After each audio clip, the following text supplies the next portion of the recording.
Descending heights building south, sky high pressure behind it, could mean only one thing. The Polar Express is headed towards the United States. A cold blast, currently situated over western Canada, is expected to sweep across the United States during the first and second week of December. The GFS, CMC, and Euro all bought in. You are watching the State of the Weather Address 11/29/16 edition. Folks of the weather, thank you for tuning in to this episode of State of the Weather Address. Let's just get right into it here. If you're a winter lover, you're probably going to like this episode quite a bit because we got a big old cool down headed for the United States here around December 4th and 5th. This is right now. This is that storm system. We're going to fast forward real quick here, but that's going to exit the northeastern United States, as you're about to see here. It was mostly a rainmaker, nothing overly extensive, except for the Dakotas, where they got a snowstorm. So that was a part of this active pattern that we've been talking about. We had one storm system last week that delivered a blizzard for Minnesota, parts of Nebraska, and the Dakotas. This week, it's Montana, Colorado, North Dakota, Minnesota, and then you got severe weather kind of in this area. And even some tornadoes in Nebraska and Iowa the past couple of days. So a pretty dynamic system. That's going to exit the U.S. By the 1st or 2nd. Another little system, but that's not going to do much. As you can see, it cuts off from the main jet stream up here. You like to see that with snowstorms, but man, this is so far south. It's not overly strong. It's going to just kind of hang around there and die out. So it's not going to affect our weather here. So we can kind of discount that system. Don't worry about it. So let's fast forward here. And there it dies out in the kind of in the Mexico, southern U.S. And this is the system we're going to want to watch right around the 5th. Okay, this is the energy right here that we're going to watch right here. Our little system out here is dying out. And now this thing is going to take over, this little trough right here. There's a couple of things to watch here. Number one is how strong does this ridge get out in the Pacific Ocean? That's going to be key. We want this to be really strong and really push, so it kind of shoves it down into the western United States. The other thing is this little piece of energy right here, this short wave right here. How fast does that get off to the northeast? If it can get out of the area quick enough, this energy is going to really dominate over here, and we could see a snowstorm roll up into the central and eastern United States. If this kind of hangs around, what's going to happen, and I'll show you here as we fast forward. We'll fast forward a couple of days later.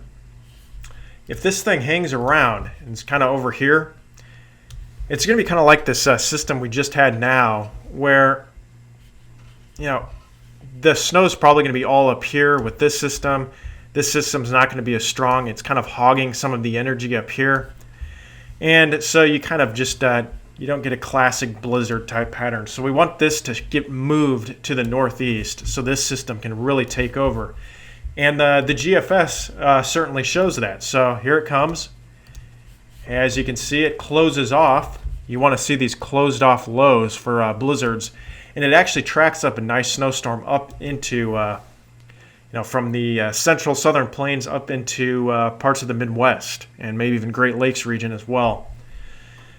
So that'll be something to watch. I wouldn't get too detailed with that. There's a lot of uncertainty with that. But that being said, a lot of the cold air up here, there's a lot of snowpack up here.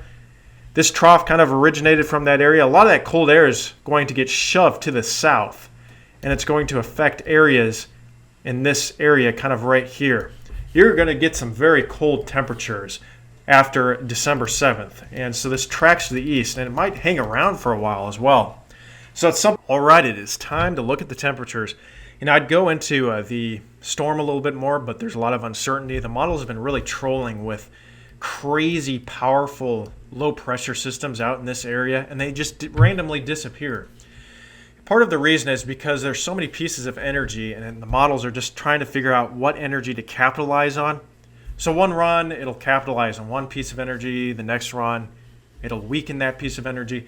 There's just a lot going on right now. But I do think, we've already been in an active pattern, And I think we will continue that active pattern. We will have some type of storm system, pretty strong one, maybe a couple of them, in the first couple of weeks of December here. So right now, one thing is for sure, the models are capitalizing on the cold temperatures pretty well right now. So this is right now the temperature anomalies.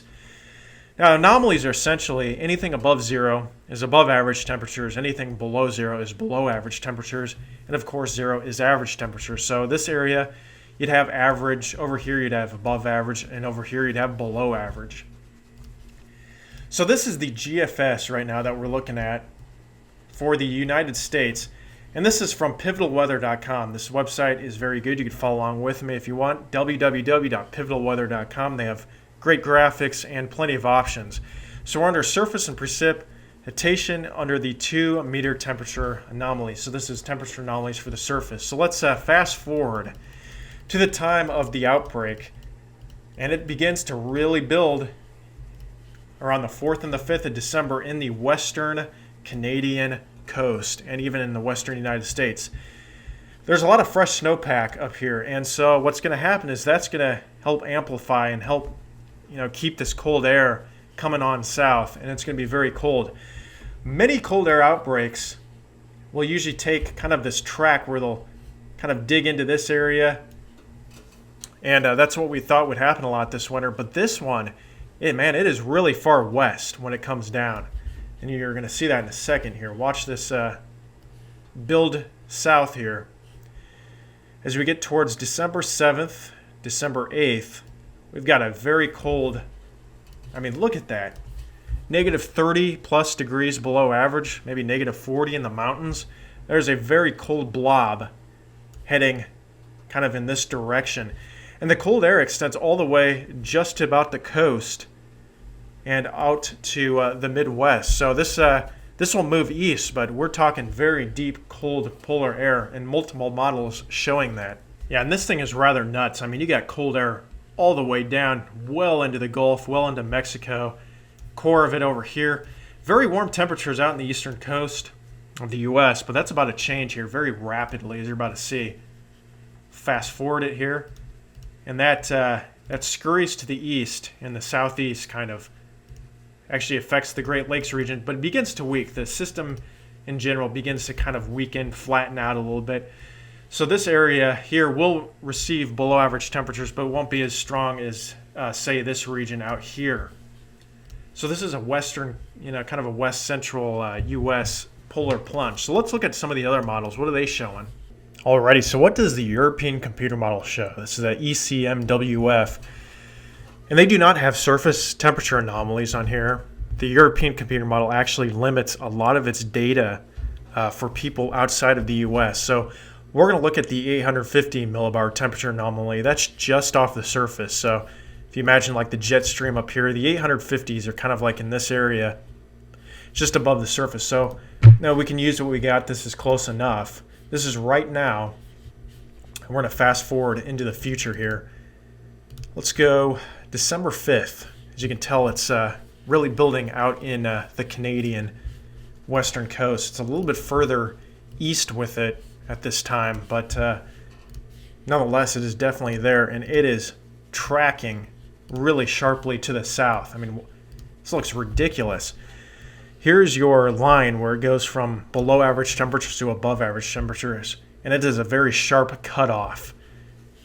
Right behind this, you're having temperatures, probably 20 to 30 below average out there.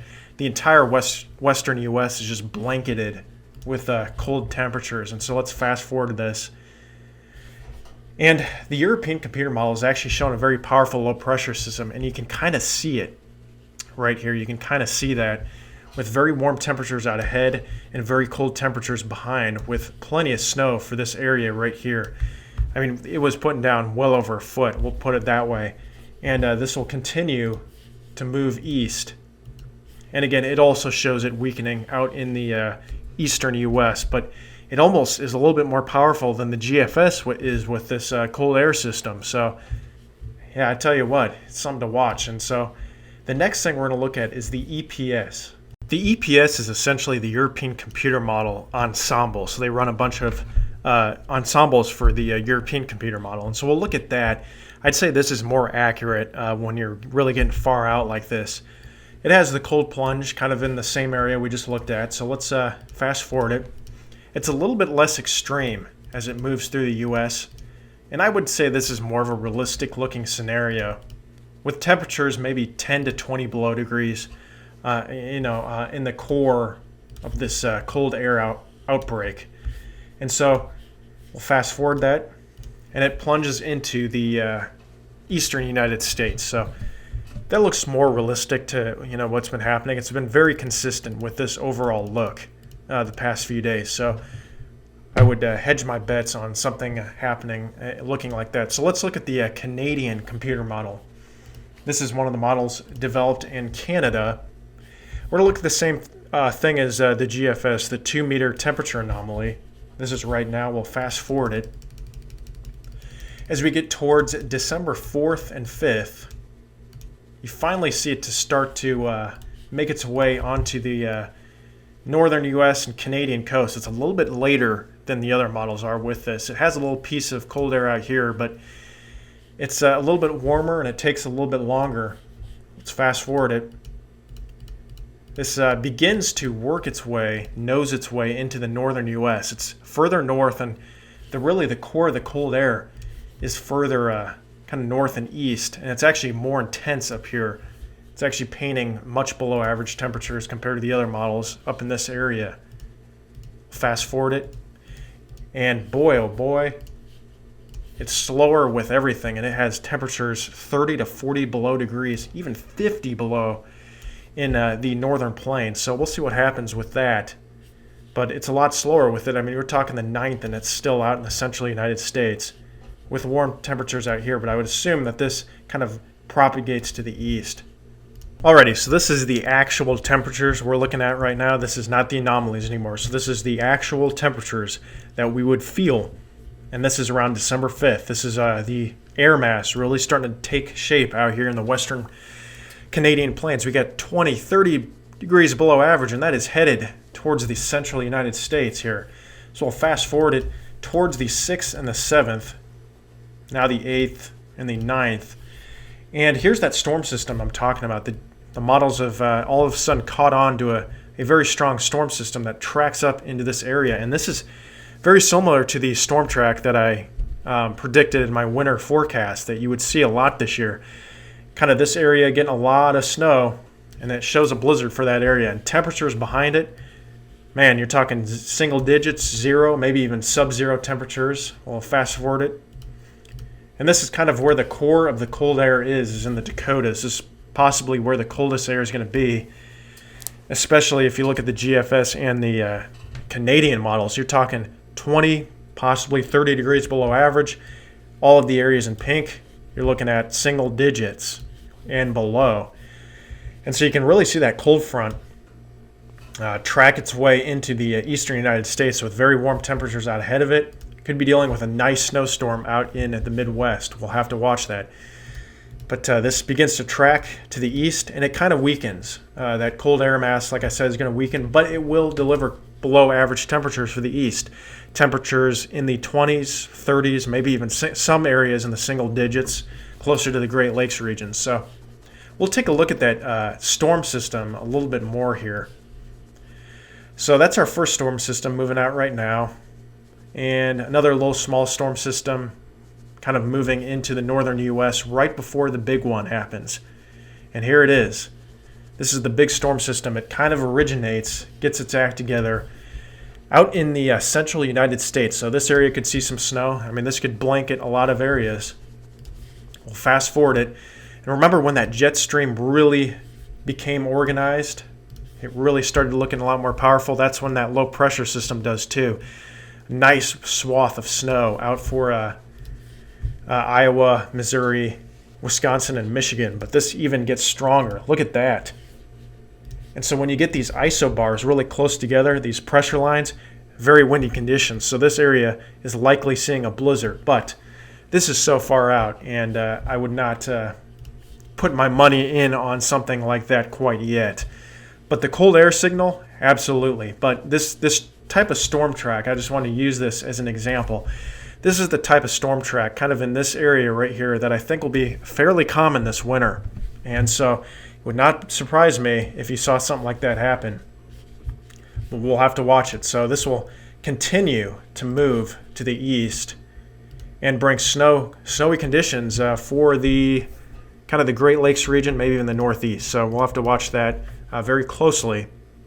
So just to show you how not confident the models are, I use something called the model sanity test. When these lines are closer together, it usually means the model has a stronger kind of handle on the situation. It's more confident. These are areas of pressure, so where pressures of I think 1,000 millibars would be. Yep. So we'll fast forward this and watch what happens here as we get towards that storm system around the 9th and 10th. There's at least some type of, it looks like maybe something will affect the central U.S., but these circles are all over the place.